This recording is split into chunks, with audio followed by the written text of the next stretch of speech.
Perkenalkan, nama saya Alvito Anggara Pratama dengan NIM akhir 262, manajemen koperasi kelas EMF, akan membuat video refleksi. Yang pertama itu ada konsep dasar koperasi. Nah, koperasi itu kumpulan orang, bukan kumpulan modal.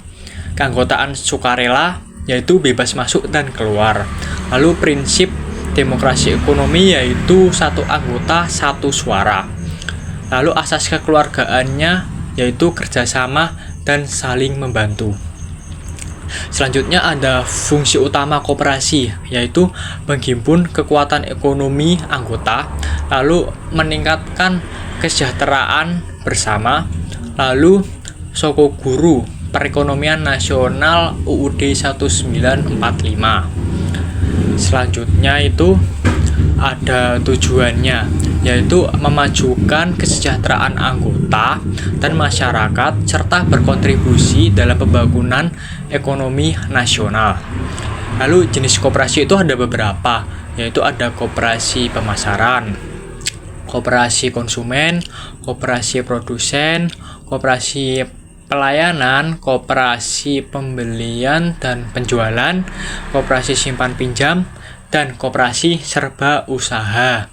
Lalu dimensi struktur dasar ekonomi yang membentuk koperasi itu ada, yaitu 1. Koperasi kombinasi operasional. Lalu 2. Koperasi kombinasi ekonomi pasar. Lalu 3. Koperasi kombinasi karya. Nah, jenis koperasi dilihat dari intensitas dan derajat keeratan atau hubungan antara ekonomi anggota dengan perusahaan itu dibagi menjadi 3, yaitu ada koperasi tradisional, lalu ada koperasi tipe pedagang, lalu ada koperasi tipe terpadu.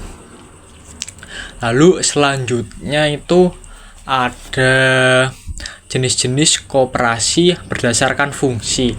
Itu ada 1 itu koperasi pembelian, lalu 2 itu ada koperasi penjualan atau pemasaran. Nah, lalu ketiga itu ada koperasi produksi, yang keempat itu ada koperasi jasa.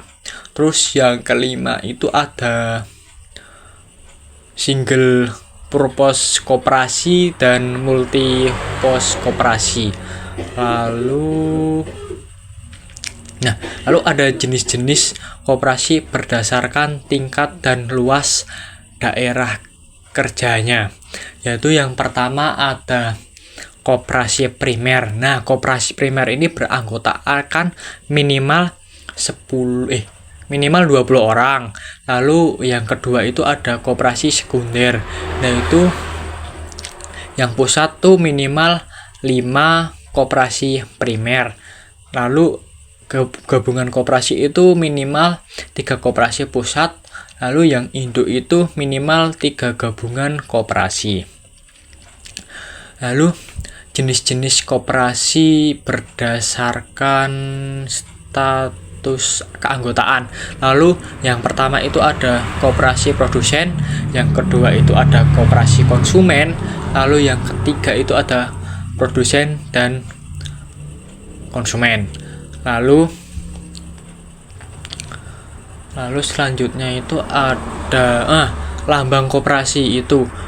Nah, lambang koperasi itu ada gerigi roda, lalu ada rantai, lalu ada kapas dan padi, lalu ada timbangan, lalu ada bintang dalam perisai, lalu ada pohon beringin, lalu ada koperasi, tulisan koperasi Indonesia, lalu ada merah putih. Terima kasih.